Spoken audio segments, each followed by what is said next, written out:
Hi, my name is Steve Wise, and I am your motivational speaker for today. Thank you for having me.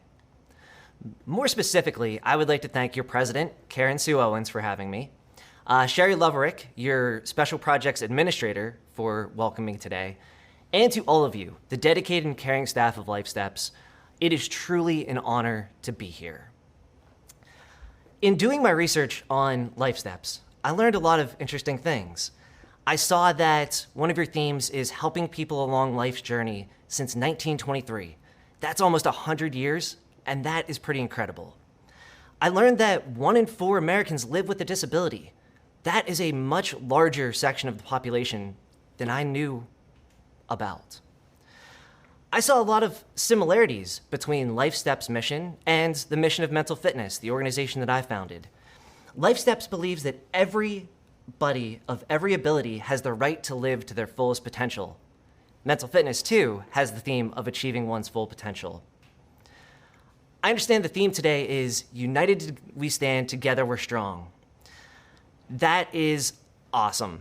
My hope for today's presentation is that by going over tips to think more positively, that it gives you the fuel to continue to stand united and strong in your mission of helping others along life's journey and helping them achieve their full potential. That being said, one acknowledgement right up front. The past year and a half has been hard with COVID. People are short-staffed, organizations across the United States and across the world really. COVID has disrupted everything. It has made things go virtual. It has not been easy on anyone. My hope for today with this presentation is that I am able to offer some practical tips and strategies to improve your mental fitness and make your thinking more positive, to be more united and stronger together. My hope is that this helps with that, and it is truly, truly an honor to be here. With that being said, let's jump right into things. So, as I mentioned, my name is Steve Wise, and I am the president and founder of Mental Fitness, LLC. I'm a licensed clinical social worker, an author, and a motivational trainer. And over the past 10 years, I've worked with thousands of people, helping them to improve their mental health and well-being. I started Mental Fitness about 4 years ago, in October 9th of 2017, and I work with individuals, helping them achieve their full potential. It is an honor and a blessing to provide the help and service that I do, and I am incredibly thankful to hopefully help inspire you to do the same. This is a picture of myself and my wife, Teresa. This is at Lake Marshall in North Park. This is a picture of our adopted pet family. So in the upper left-hand corner, we have Hamilton, a Collie Shepherd mix. We have next to him Butters, a Shih Tzu. In the lower left-hand corner, we have Ella, a Black Pomeranian. And in the right lower corner, we have Sierra, a Shih Tzu. I almost never wear black to a professional presentation because I would just be super covered in dog hair. I love our adopted pet family. They add joy and value to my life. And that is a part of who I am. Another part of who I am is being a father. I am fortunate enough to be a father of 2 children. First off, our 3-year-old son, Wesley. Wesley will be going to preschool here in a couple days at Life Steps in Beaver, which is a pretty cool connection, which makes me even more honored and excited to be here. When we went for his first day, he didn't want to leave. He cried having to leave the tour, and that was a really positive sign to me that he felt that welcomed and comfortable being there. The staff was warm and inviting, and I am thrilled for him to have the opportunity to go to preschool at Life Steps in Beaver. Next, we have our 4-month-old daughter, Madison. I was only up a couple times last night, so I'm pretty sharp, I think, but Madison is an incredible blessing to our life. Being a father is truly the hardest job there is, and also the most rewarding. Now that I've kind of introduced myself professionally and personally, let me just kind of tell you a little bit what mental fitness is. What does that mean about, what we're going to be talking about here today? When we hear the word fitness, we tend to think of physical fitness. We count the steps we take, the calories we consume, and the amount of sleep we get. We spend a lot of money on these things. We purchase gym memberships, we get smartwatches, we download Sleepio apps, and yet the sad truth is that most of this falls a bit short. The question here is why? The answer is that our mental fitness falls short. That at the core of all of these things is how we think. And if our thinking falls short, so does our life performance and so does our potential.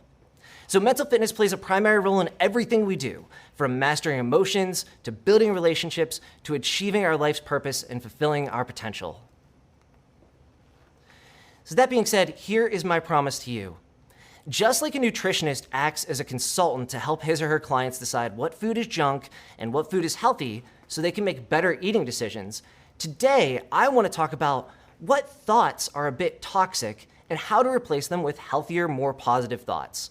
In that way, I look at my role as kind of a thought consultant, that I work with people and look under the hoods of their minds and see, hey, what thoughts are working great for you and what thoughts have a little bit of room for improvement. Next, I want to tell you that we have 60,000 thoughts per day. That is an incredible number that most of us, unfortunately, don't know. We know we need 8 hours of sleep. We know we need to eat about 2,000 calories a day, but we don't know that we have 60,000 thoughts per day. Now, to put that in perspective, that is about 1 thought per second for all of our waking hours. But to give that a little bit more perspective, of those 60,000 thoughts we have every day, about 95% of them are habitual, meaning they're the exact same as the days before. And unfortunately, 45,000 of them are negative. They are our hypothetical what-if thoughts. So we have trained our brains, unfortunately, to have a 3-to-1 negative to positive thought ratio. This is perhaps why it used to be that 1 in 5 people struggled from mental health issues. Now, because of the coronavirus pandemic, it's closer to 1 in 3. So my goal today, one of my goals today, is to help you begin to flip that ratio on its head, to be more mindful about your thinking, just like you might be more mindful about your eating or sleeping, and to give you some practical tips to stay strong, to stay connected, to continue to fuel you in the amazing, incredible work that you do as helpers. So over time, we developed some bad habits. Here we have Charles Barkley, who is a former professional basketball player playing golf, and if you've ever seen him play golf, he is notoriously very bad at it. And just like a golf swing, when practiced wrong, you learn to hit the ball wrong. When we practice our thinking wrong, we condition ourselves to think toxic thoughts. The beautiful thing is, though, we have flexibility in our thoughts. We can recondition our thinking to be more positive as well. So, there is a Buddhist saying that says, "You are your thoughts." And I understand the spirit of that saying. I slightly disagree, though. I believe that you are the gatekeeper of your thoughts. That of those 60,000 thoughts a day, we do not just necessarily become our thinking. Rather, we have the control to choose that which we let into our hearts and minds and that which we kind of let pass by like a cloud in the sky. So the example I like to give here is this. If you live in a home and a nagging neighbor keeps knocking at your door and you continue to let that nagging neighbor in, all that does is reinforce that neighbor continuing to come. What my hope is today is to let you kind of be a better gatekeeper. And for some of those negative thoughts, if they come knocking at your door, to keep them out. Over time, that thought will continue to pass by just like a cloud in the sky. Just like that neighbor will knock, but continue to keep walking down the door when you learn not to let it in. So that we can fuel your mind with positive thinking and can keep you strong in helping others. So, attitude is everything. Negative thoughts are just like eating a greasy cheeseburger. If you put junk in your body, you're gonna feel tired and sluggish. If we allow toxic thinking into our minds, we're gonna have a negative emotional state as well. So the question is here, how are we doing? How are we actually doing at achieving our full potential? Not many people, I feel, actually ask themselves this question. And perhaps we should. So I'm going to ask it to you right now. On a scale of 0 to 100, where do you put where you're achieving your own potential? So to give this little context here, 0 would be I struggle to get out of bed, life is miserable, I'm the most depressed and worst it's ever been. 100 would be I'm operating on all cylinders. I am living my full potential and I have 0 room for improvement. Think about it for a minute. Pick a number. The average number? 70%. We are living the C- version of ourselves, is the way I look at this. That if we are only living our 70% selves, we're leaving a lot of life on the table. And in fact, I kind of think, unfortunately, that 70% is an overestimation of how we're doing. And I say that not to be critical of your own judgment of where you think you're achieving your full potential in life, but rather to say, I believe that we are so much more capable of things in our lives than we give ourselves credit for. But I want to just say that. I want to give you a story to illustrate that, to prove that to you a bit. So, this is a picture of Jesse Itzler. Jesse is an ultramarathon runner. He was a rapper in the 90s. He then started a private jet company, which was kind of a timeshare for private jets that he then sold to Warren Buffett. He started Zico Coconut Water, which was bought by Coca-Cola. Pretty interesting life resume Jesse has. Jesse is also married to the woman on the left, Sarah Blakely. Sarah Blakely is a self-made billionaire who started the women's clothing line Spanx. In between the two of them is David Goggins. David Goggins wrote a very popular book more recently called Can't Hurt Me, but he is better known by the name Seal. So, Jesse Itzler is beginning to train for this ultramarathon. Jesse's goal is to run 100 consecutive miles.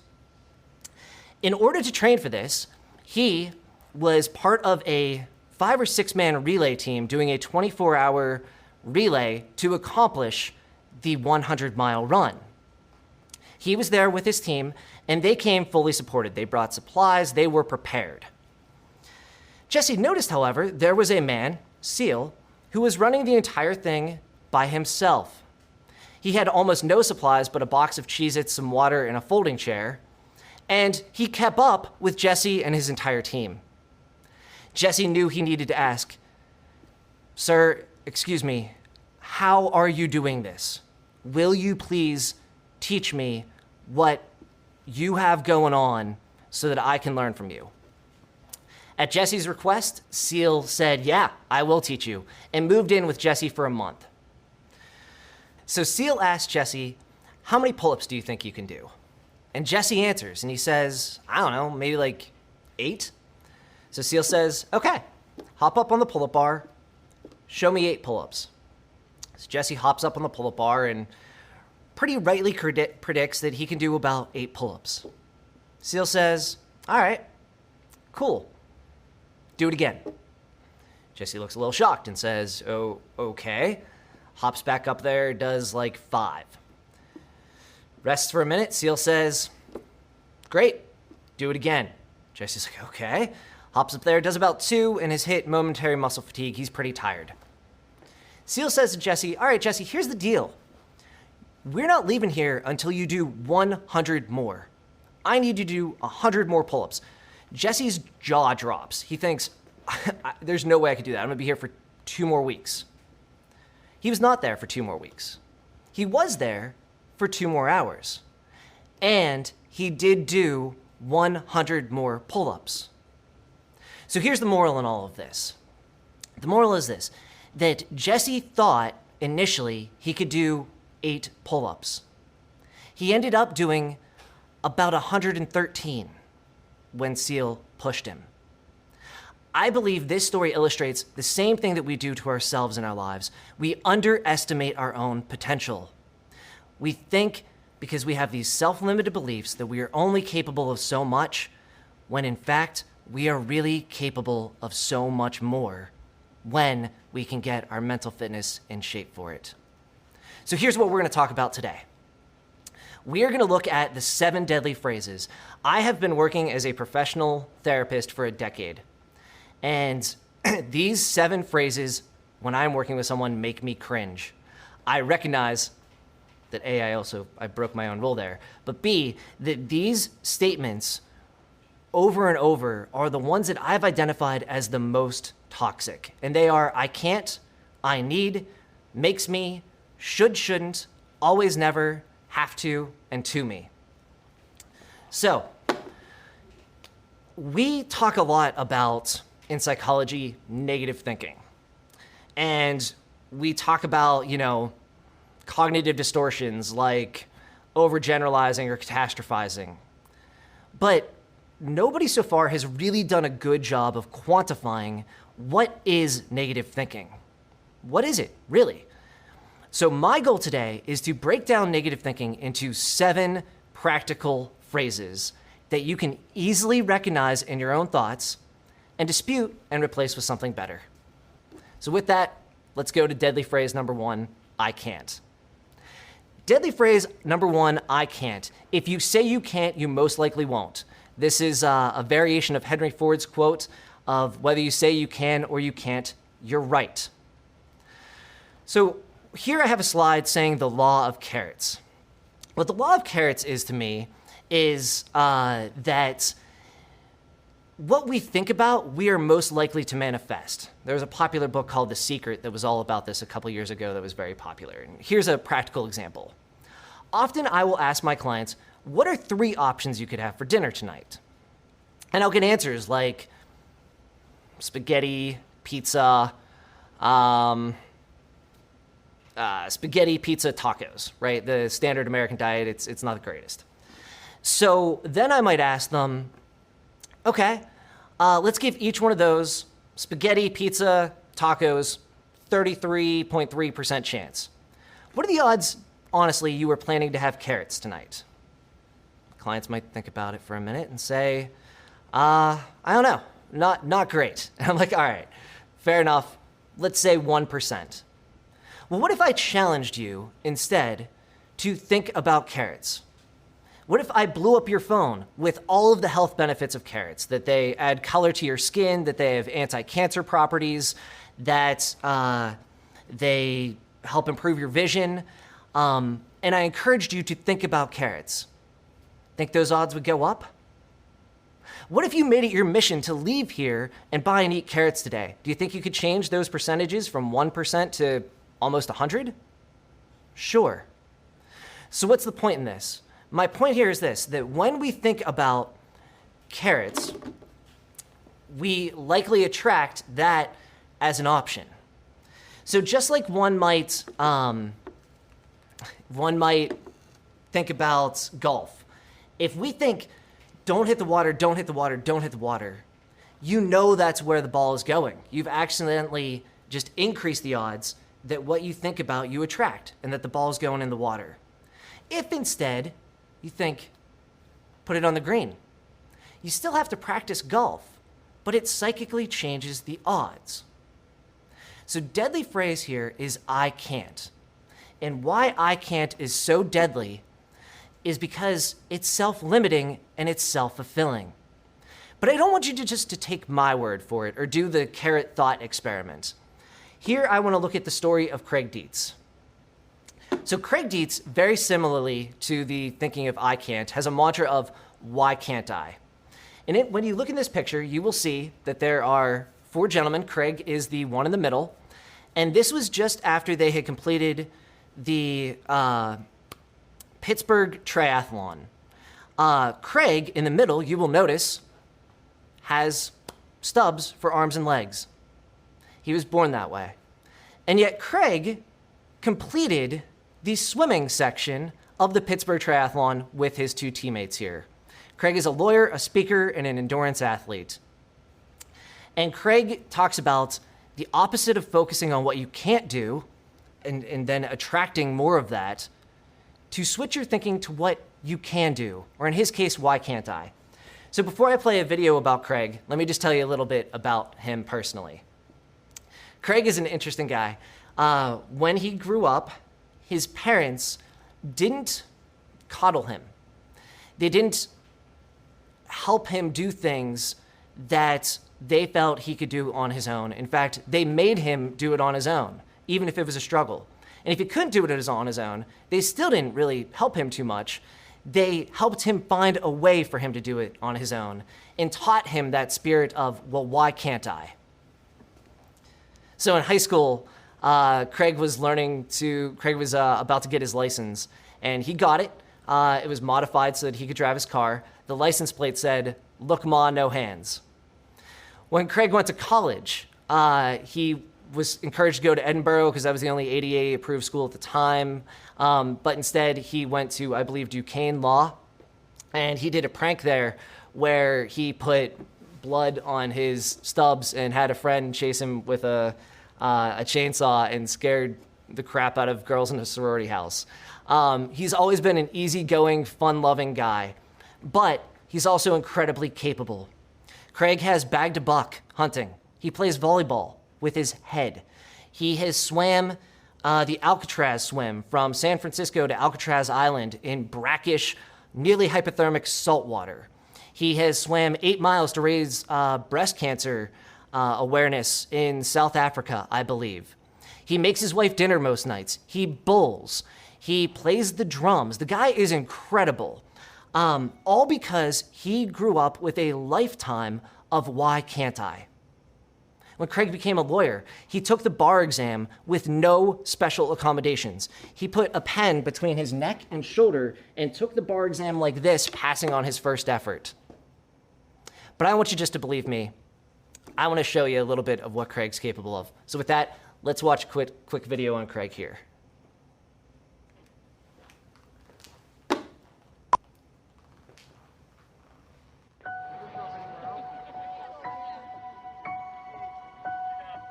It is a competition ultimately. When I first started swimming, that was what drove me. Go! Once they said go, I had just started swimming as hard as I could. You're bumping into each other, and I actually got kicked in the head, and it loosened up the cap, and it eventually came off, but it didn't hurt. It's just part of it. I mean, that's part of the race. That's part of what gets your adrenaline pumping. That's part of why you do it. Why didn't you put the cap back on?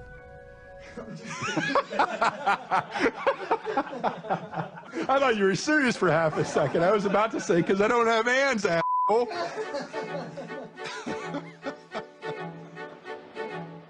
There's a mindset out there that in order to feel better about yourself, you need to see somebody who's worse off than you. And in that scenario, I am cast as the person who is, quote unquote, worse off. And I've never really thought there was anything bad about my life. Craig, to me, is truly a hero. Somebody born with a disability who showed that with the right attitude, Craig recognizes he's not going to climb Mount Everest, and that's okay. He's not focused on the void and the things he can't do. Rather, he chooses to ask himself, why can't I? And focus on the things he can do, which I think is pretty incredible. So that's deadly phrase number 1, I can't. Deadly phrase number 2 is I need. When we say I need, we put something on a pedestal. What we do is we say a lot of things that we need in our society. We need a certain status. We need a certain amount of money in our bank account. We need a certain image. We need to get a promotion to be happy. And what we end up doing is that we keep finding our feeling from without based on a performance or someone else's opinion or an accolade or an achievement, rather than finding that feeling from within. Here's the trouble with that script. If the script is to think, I'll be happy when I graduate college, or I'll be happy when I get a promotion or get an entry job, or I'll be happy when we buy a home, or I'll be happy when I get married, or I'll be happy when I have kids, or I'll be happy when the kids move out, or I'll be happy when I retire, we end up waiting our whole lives for happiness. And truly here in Pittsburgh, if we think I'll only be happy when it's 70 degrees and sunny out, that is a lot of time not being happy. So the challenge here is that when we say things like I need, we are always seeking, never satisfied, and end up waiting for our happiness. So how do we correct I need? Well, somebody who understood the power of finding your feeling from within was Richard Simmons. For those of you who remember Richard Simmons, he was a very popular exercise guru in the 1980s, 1990s time period. What many people maybe don't know is that Richard Simmons himself was actually obese at one point in his early college years, lost, I think, 143 pounds and has kept it off for, the years to come. He's almost 70, so almost 50 years since that he has kept that weight off. So Richard Simmons took his personal pain in life and turned it into purpose. And he started helping other people exercise, and he would do sweat into the oldies. He was high energy, kind of eccentric, but Richard Simmons himself has helped the world lose over 10 million pounds. Just because of his one influence, he's helped the world lose over 10 million pounds. One person who he helped very particularly was a woman named Rosalie Bradford. Now, Rosalie Bradford, at one point in her life, was the heaviest woman in recorded history. She was over 1,000 pounds. Rosalie had children, had a medical complication after having children, was depressed, was bedridden, ate because she was depressed, and for 8 years was bedridden. So Rosalie then was so hopelessly depressed that she actually tried to commit suicide. She hoarded her pain pills and swallowed as many as she could, but because of her enormous size, she couldn't even kill herself. She just slept for a day. So a concerned friend of Rosalie reached out to Richard Simmons and said, "Hey, will you please come talk to her? I think you might be her only hope." So Richard comes in and meets with Rosalie. And he recognizes that Rosalie has a fundamental flaw in her thinking. She's tried Weight Watchers, she's tried other things, and she keeps believing that I need a certain body image to be happy, that I'll be happy when the weight comes off. I'll be worthy when the weight comes off. And with that thinking of putting the weight first, worthiness second, the weight never came off. So Richard Simmons says to Rosalie, God does not put junk on this earth. You're worth the effort.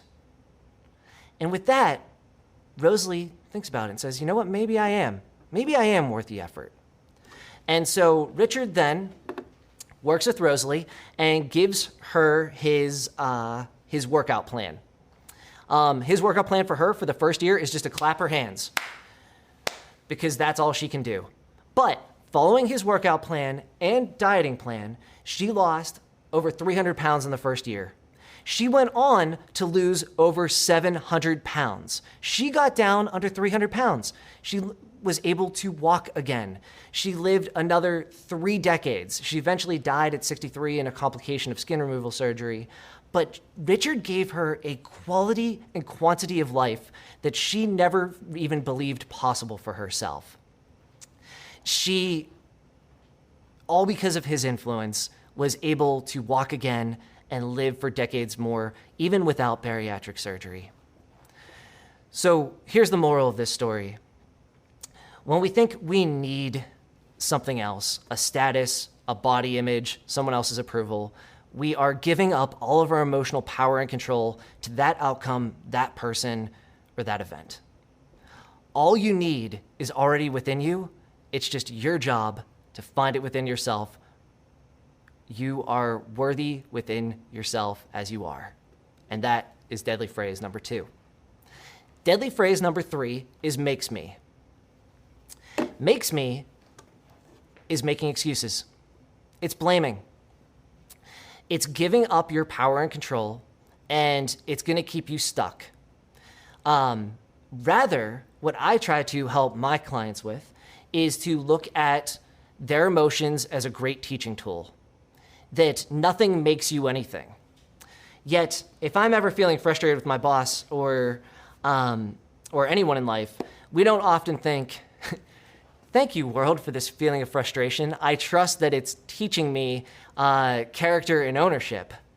No, rather we think this person upsets me, this situation frustrates me. And yet, all of these situations, all of these emotions are just great teachers and teaching tools.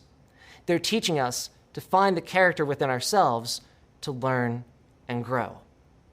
Now, one person who understood this very well was John Taffer. John Taffer, if you have ever seen the show Bar Rescue, every show is pretty similar.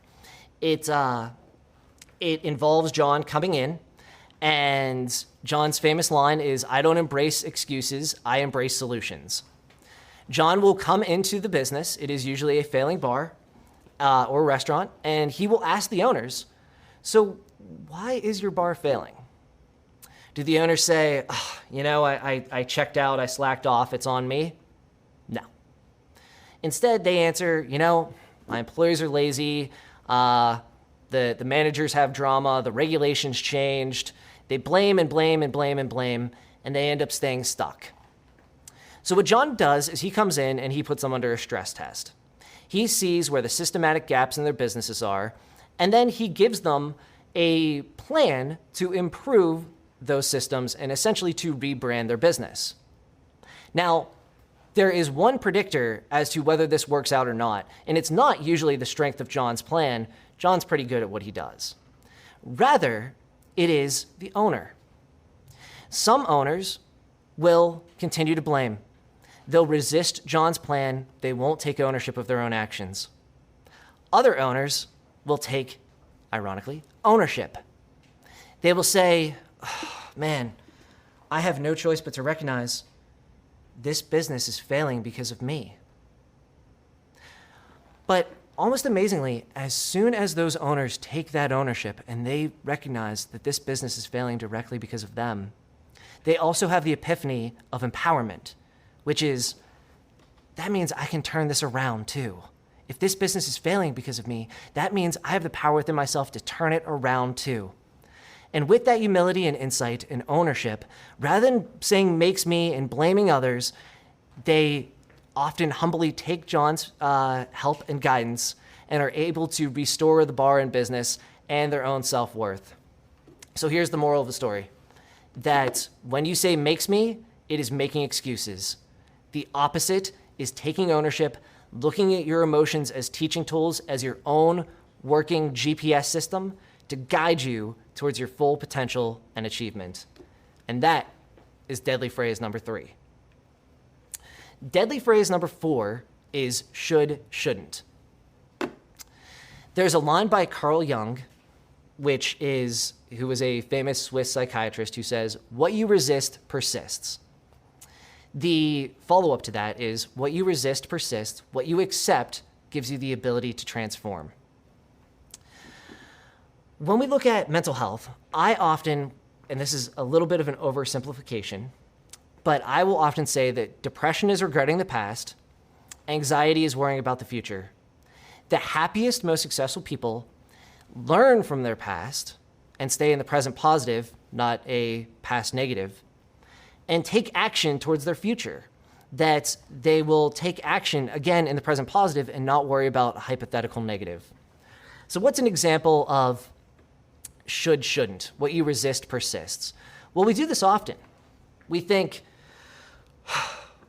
why am I feeling anxious? I hate feeling anxious. It stinks feeling anxious. I wish I wasn't so anxious all the time. My anxiety holds me back. I am anxious. Well, if you're resisting the feeling of anxiety, what happens is what you resist persists. It just continues to consume you. And then when we use language like, I am anxious, or my anxiety, possessive words for anxiety, or we identify with it as our identity, it doesn't do us much good. Rather, I encourage people to acknowledge what they are feeling as a step towards acceptance. That is, I'm feeling a bit anxious, and that's okay. I trust that this can be a teaching tool for me. I trust that any anxiety I'm feeling is teaching me there's a discrepancy between my actions and my values and my actions that's guiding me towards my full potential. right? Think about if your goal is to be healthy and you're smoking, what's going to happen is your GPS system is going to kick in, which is your emotions, and it's going to cause you a sense of guilt. Our natural label is to label guilt as bad, and we resist and aim to numb out undesired emotions. But just like if I'm training for a marathon and I have knee pain, I don't want to numb out that knee pain and keep doing what I'm doing. I want to listen to it. I want to do some lateral training. I want to rest. I want to get better footwear.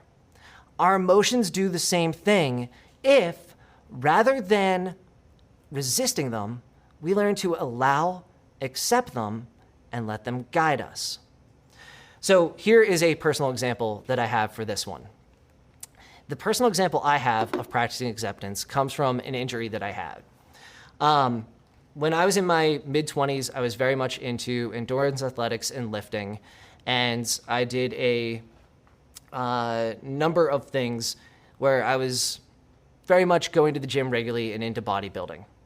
The challenge was when I was about 27 years old, I, over time, got a shoulder injury that started as a kind of nuisance injury and grew to kind of a more acute, really painful injury. So I went and saw a doctor, and the doctor says to me, Steve, looking at the x-rays here, it looks like you have osteoarthritis in your shoulder. And I thought, well, this isn't fair.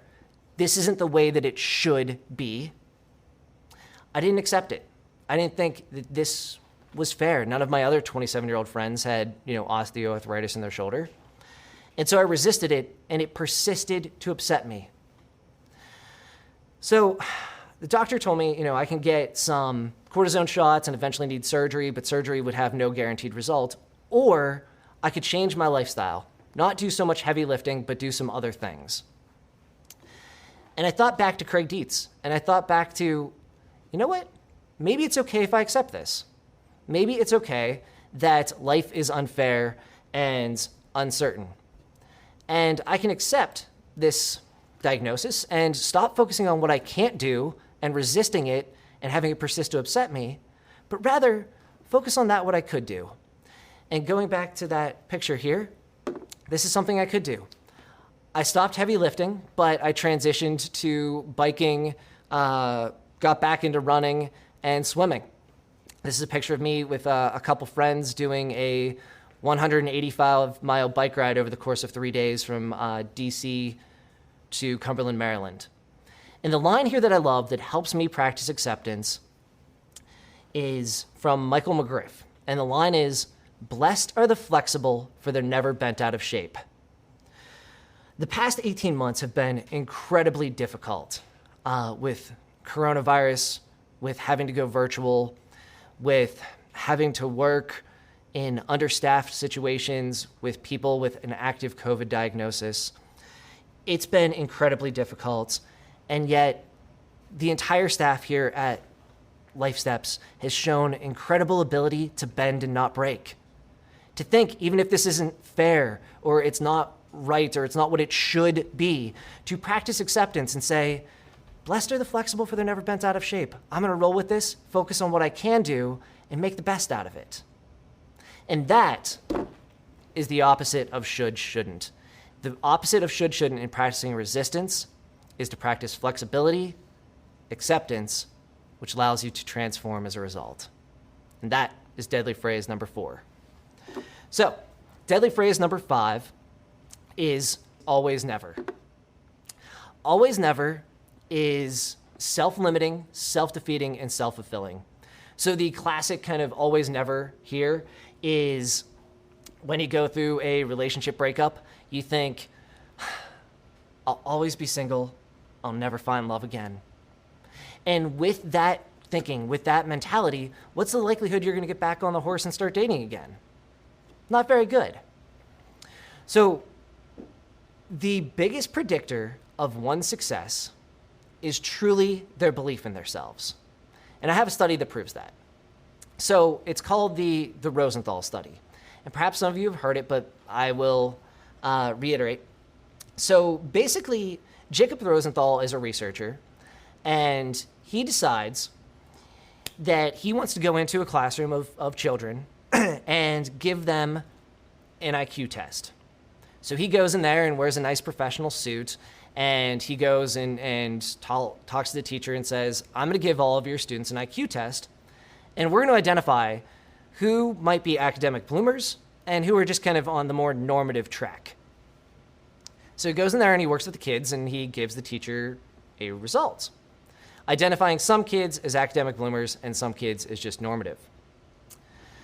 There's a catch, however, here, and that is that the IQ test was a sham. It didn't really measure anything. But because the teacher believed that Jacob Rosenthal was a formal researcher and believed the results of the study, she believed that certain kids were academic bloomers. She or he believed that some kids were academic bloomers and some were just kind of on the more normative track. So the researchers had two hypotheses here. One would be that the kids would fail, that because they weren't actually adding any type of intervention, they weren't helping, tutor the kids or anything, that setting them up for that level of believing they're academic bloomers without them actually having those gifts as measured by an IQ test would set them up for failure and they'd be discouraged. Fortunately, that's not what happened. What happened was that the kids who were labeled academic bloomers most often lived up to that good reputation that they were given. That because they were told they were smart, they believed they were smart, which then ended up showing in their results. So what's the moral here? The moral is that what you believe, how much you believe in yourself, is the biggest predictor of your success in anything. So how does this tie back into always and never? Well, I have two examples I'd like to share with you here. And those are, one is Dan Smyers. Dan Smyers, I went to high school with. He graduated a year before me, and he is now more popularly known from the band Dan and Shay. They are a country music band that is now quite insanely popular. They've had numerous Billboard number ones, 19 You and Me, and other songs that have been insanely popular. He's toured with Darius Rucker. He's been on the Country Music Awards as a recipient. But Dan was not always so successful. In fact, Dan at one point wanted to be a musician and went to follow his dream and moved to Nashville. However, he was struggling. He was struggling so badly that in his rented apartment, he couldn't actually afford to heat it and had to make a choice. Do I give up on my dream or do I find a way to persist? Dan chose to believe in himself, and rather than think, I'll always be stuck where I'm at, I'll never make it as a professional musician, he instead chose to continue to believe in himself. So what he did is that he brought in space heaters and kind of slept in a makeshift tent that he used space heaters to heat because he couldn't afford to turn on the heat in his own Nashville home. However, not long after that, he met Shay. They jammed out together, and it's a good thing he stuck with it because now the world has the music of Dan and Shay, and he's insanely successful because he never stopped believing in himself. The other example I'd love to give here is of Andrew McCutcheon. Now, Andrew McCutcheon, unfortunately, is no longer a Pirate. I would love to see him come back and finish his career with the Pirates. I believe he is a Philadelphia Philly at the moment. I think he went to the Yankees after us and maybe had a brief stint on the Giants. But Andrew McCutcheon has an incredible story, too. I admire Andrew McCutcheon as a person because he always has a smile on his face and a song in his heart. And he, more than any other player, led the Pirates out of 20 consecutive years of losing seasons to 3 consecutive years of playoff contention. So Andrew McCutcheon was not always a famous and successful baseball player. In fact, he grew up very poor. Andrew grew up in a home in a trailer park in Florida where both of his parents had to work multiple jobs to make ends meet. Andrew was very good at baseball from an early age, but he was actually better at football. He played both growing up, but was fortunate that traveling baseball is really expensive, that there were people who saw his talent and helped him participate in these traveling events via their own funds. So thanks to some very kind friends and strangers, Andrew was able to continue to pursue both a baseball and football career. He's better at football, though. It is the first night of his senior year, and he is returning the kick. He gets the kickoff, and he's running down the field, and he is poised for a football scholarship. He can't afford college. He's poised for a football scholarship. He's running down the field, gets hit, tears his ACL, MCL, and meniscus. Football scholarship out. Andrew thinks, I'm never going to make it as a professional athlete. I might always be limited to where and what I'm at. And though he may have thought that for a bit, he didn't think it for long. He said, you know what? I'm always going to believe in myself, and I'm never going to give up. I'm going to pivot to baseball. And fortunately he did, because he's been a Gold Glove, an NL MVP, and again, helped the Pirates, thankfully, break from 21 consecutive losing seasons to 3 consistent playoff years. So here's the moral of the story with always and never. The goal is this, that we always believe in ourselves and never give up. Don't fall into those, I'll always be stuck here, I'll never find love again, overgeneralizing, catastrophizing, self-fulfilling beliefs. Rather, believe in yourself. The belief in yourself is the biggest predictor of your success in anything. With that being said, next one is deadly phrase number 6, have to.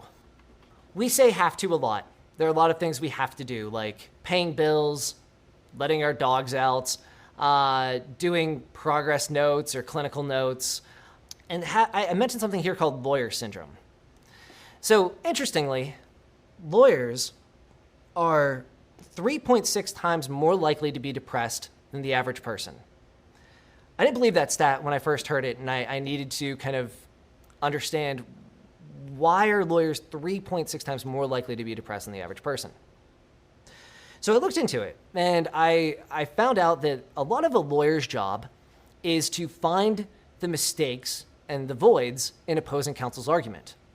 It makes them really good at what they do, because when they look at those mistakes, that then lets them win their argument. And they might do this 50, 60 hours a week, because law is a profession that demands a lot of hours. Here's the challenge with that. That finding the mistake thinking doesn't just exist at work. It comes home.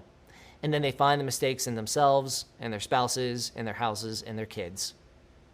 So what we practice, we get good at. And sometimes we practice have to thinking. And when we practice have to thinking, I have to let my pets out early in the morning when it's cold. I have to, be burdened, with bills and progress notes and other things. It fills our heart with a sense of resentment and obligation. So the opposite of have to is get to. When we get to our get to, it fills our heart with gratitude. It came to me from a book called Life is Good by Bert and John Jacobs, who mentioned, if we have 60,000 thoughts a day, that's a lot of opportunities to scratch our have to's out and get to our get to's. And I bought that book, and I thought about, I was at the airport when I bought it, and it was, $25 to buy this book because it's an inflated price, because you're in the airport. And I read that tip there, to change your have to's to get to's. And then I really thought about it. And I'm like, wow, if we have 60,000 thoughts a day, and we practice have to thinking, and that causes us resentment, obligation, resistance, if we can even just make that one small switch from our have to's to our get to's, and that fills our heart with gratitude, how big of a change is that over time? At the time, I was about 30 years old when I read this book, and I'm like, I hope to live for like another 60 years. If every time I have a have to thought, I switch it to my get to thought, that's going to add so much value to my life, just even that one little change. So how does that relate to you here at working at Life Steps? Well, In any type of helping profession, it's easy to fall into a sense of obligation. It's easy to forget why we do things, and it's easy to get sucked into that have to thinking. I have to do this, progress notes, travel, whatever it may be. And I might encourage you to try to scratch out those have to thoughts to get to your get to. Just like I don't look at, I have to wake up early and let my pets out if it's cold or it's hot and they come in and their pets are muddy. I remind myself that I get to let my pets out early in the morning because I get to have the joy and value of helping rescue 4 adopted pets. And I love, their cuddles and the value they add to my life. I get to get up in the middle of the night with my daughter Madison because I'm incredibly blessed to be a father, and I couldn't be more thankful that she is healthy and wonderful. I get to do progress notes because, yes, all right, I hate progress notes, but I get to do progress notes because I get to have a job helping others achieve their full potential. Everyone here gets to help people along life's journey. They get to help people reach their full potential of any ability level. And that service makes a difference. It helps people transform in their lives. It helps people have more enjoyment and to achieve things they never even thought possible for themselves. Your service here is valuable and incredible. And I want to give you this tip to change your have-tos to your get-tos so that you can continue to fuel your mentality to continue to get to do the service that you do with enjoyment and satisfaction for many, many years to come. And that is deadly phrase number 6, to change your have-tos to your get-tos. Deadly phrase number 7 is happens to me. When we think things happen to us, and this is our last deadly phrase here, guys, when we think things happen to us, all it does is perpetuate victim thinking, that we get swept up in the storm that is life. We tend to believe that the world is unfair, uncertain, and unpredictable. And the truth is, it is. But what we don't realize is that adversity builds character.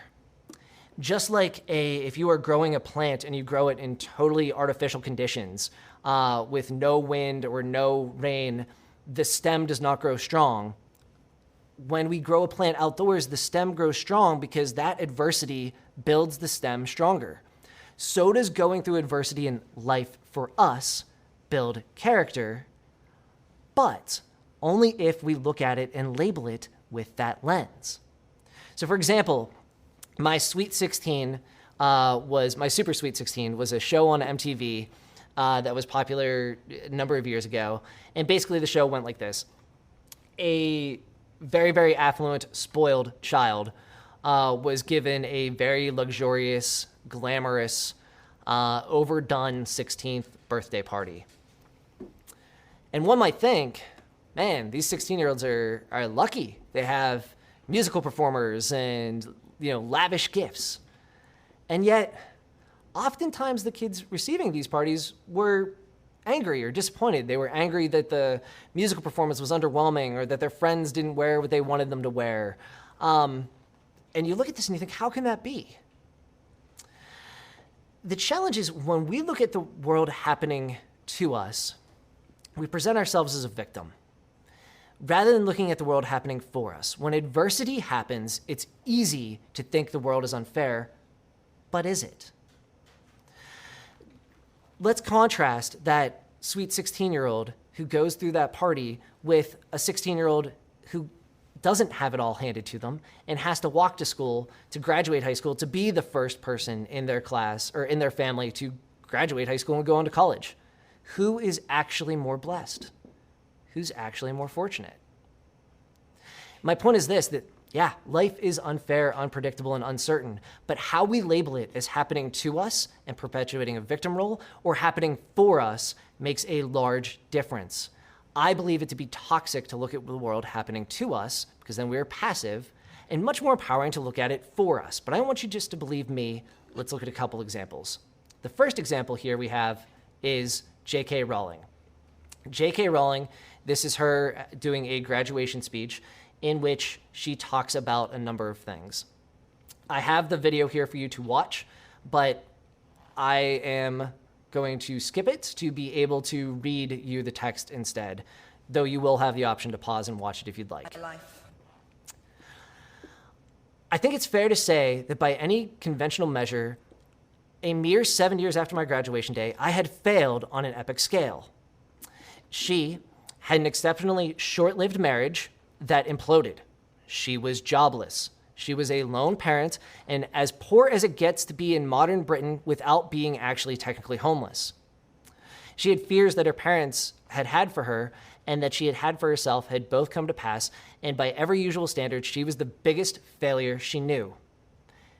Now, mind you, J.K. Rowling wrote the Harry Potter series, so the story turns out okay, but pretty rough start to have failed a marriage, to be without a job, and to be a single parent. That is some tough life circumstances.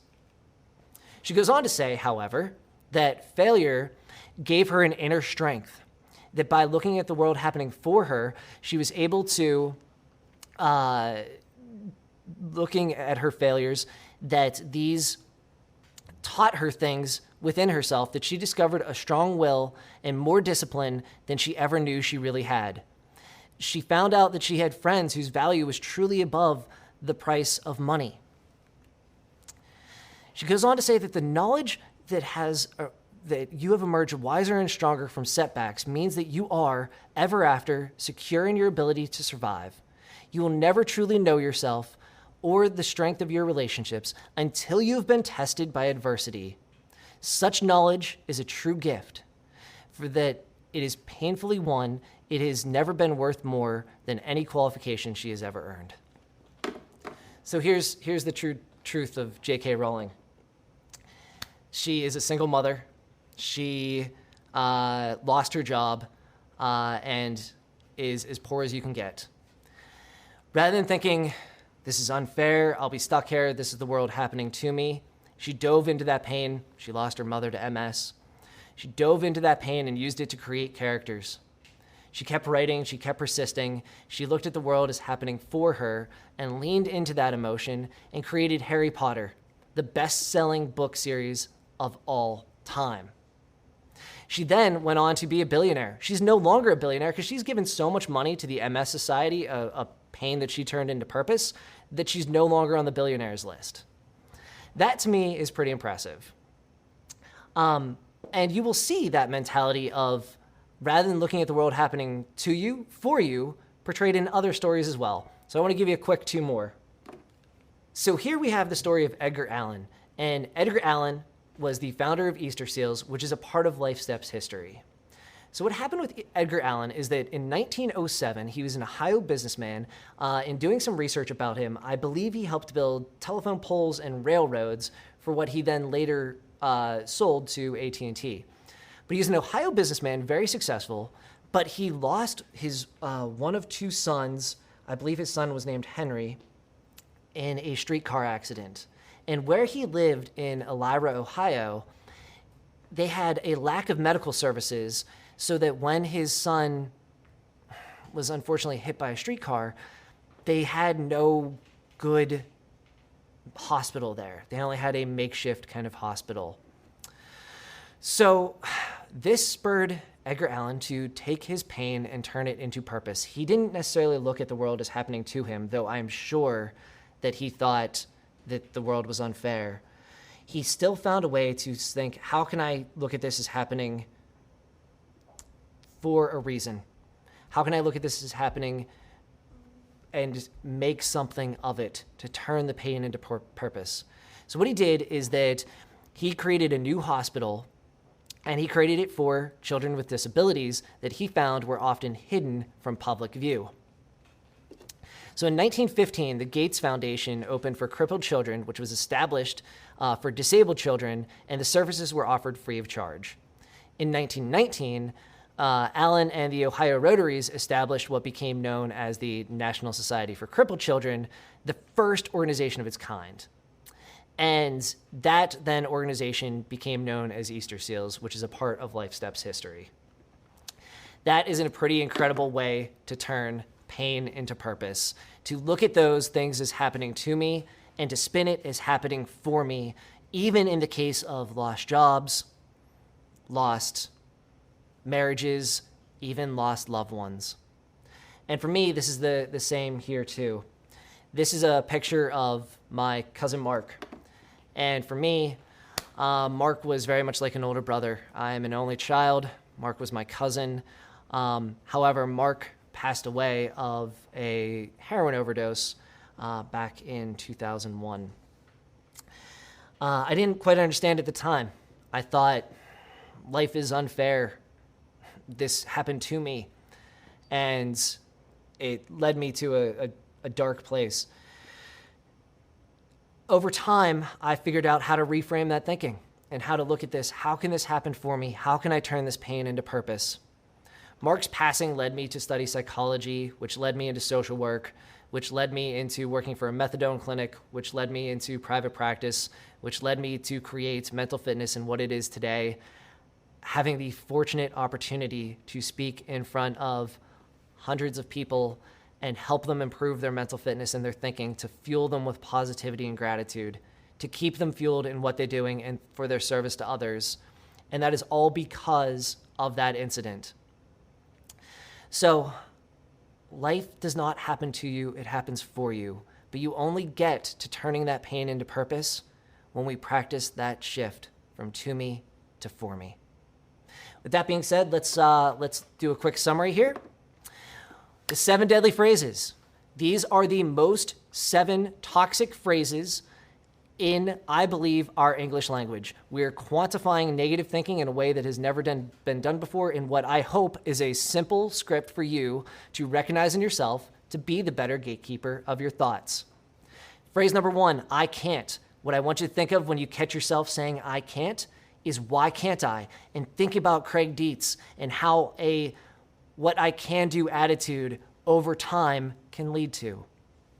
I need is trying to find worthiness in something external, whether it's a body image or it's waiting for happiness.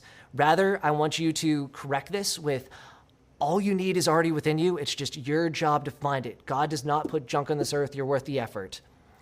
Makes me is making excuses. The opposite of makes me is taking ownership and using those emotions to teach you and guide you towards your full potential in building character. Shouldn't are forms of resistance. Remember what Carl Jung said, what you resist persists, what you accept transforms you. Practicing acceptance and focusing on what you can do is the way to allow your emotions to guide you, not resist them, but practice that flexibility that we've all had to practice over the past 18 months. Blessed are the flexible, for they're never bent out of shape. Always never is overgeneralizing and catastrophizing. If you say always and never, it becomes self-fulfilling. Think the Rosenthal study. And it's self-limiting. The way to correct that is to always believe in yourself. It's the number one predictor of your success, and to never stop trying. Think Andrew McCutcheon and Dan Smyers. Deadly phrase number 6 is have to. When we say have to, we create our own burdens in life. We give ourselves a lot of undue stress. The way to fix that is take your have tos, get to your get tos. Fill your heart with gratitude and optimism, and it will fuel you and grow from there. And the last one is happens to me. Rather than thinking happens to me, I encourage you to think happens for me. To see opportunity in adversity and figure out how to turn pain into purpose and look at life as the gym for your character and spirit. Even when it tears you down, you build back stronger in that character and grow from it. And with that said, I hope that the 7 deadly phrases here fuels you to continue to do the incredible, amazing work you do in helping people along life's journey, and helps you stay united and strong together moving forward with an attitude of optimism and strength and positivity. Thank you for having me. So the 7 deadly phrases, this worksheet is designed so that you can take the lesson that I just went over and apply it to your very own life. For exercise 1 here, we have on the first line to write down something you believe you cannot do, and on the second line, to write down something small that you can do instead. So for example, line 1, you might write, I can't run a marathon right now. Line 2, we can scratch that out and write, I can't run a marathon right now, but I can walk around the block and I can focus on what I can do and grow it from there. For exercise 2, On the first line, write down something external you believe you need. On the second line, write down an internal character asset that is already within you. So for example, I need a certain body image to be happy. That would be on line 1. Line 2 would say, my worthiness comes from within. Everything that I need already exists within me. For exercise 3, on the first line, write down something that you believe makes you feel a certain way. On the second line, write down an empowering statement of personal responsibility instead. For example, on line 1, my boss makes me upset. Line 2, my feeling upset is a blessing. It's my GPS teaching me to be either more assertive or teaching me character in some way. I can take ownership of this emotion. For exercise 4, on the first line, write down something you believe should be a way other than what it is. On the second line, write down a statement of acceptance and transformation instead. For example, on line 1, I believe we should have more help and be better staffed. Line 2, I accept the situation for what it is, and rather than focus on the void, I'm going to focus on my individual role and how my service can help others transform as a result, which is empowering and rewarding to me. For exercise 5, on the first line, write down something you believe will always be a certain way and never change. On the second line, write down a more flexible statement. Line 1, I'll always be single, I'll never find love again. Line 2, though I went through a tough breakup, I believe in myself and my worthiness, and am willing to kind of get back on the horse. For exercise number 6, on the first line, write down something you believe you have to do. On the second line, write down something you get to do instead. Line 1, I have to do case progress notes for each client's interaction. Line 2, I get to do case notes for every client interaction because I get to have a rewarding job helping others and witnessing how they transform as a result of my service. For exercise 7, on the first line, write down something you believe happened to you. On the second line, write down some way in which it happened for you instead. Line 1, the world has treated me unfairly. Line 2, I accept that the world is unfair, and yet will look at how it can happen for me in a sense that it builds my spirit and character and that I can grow from this event.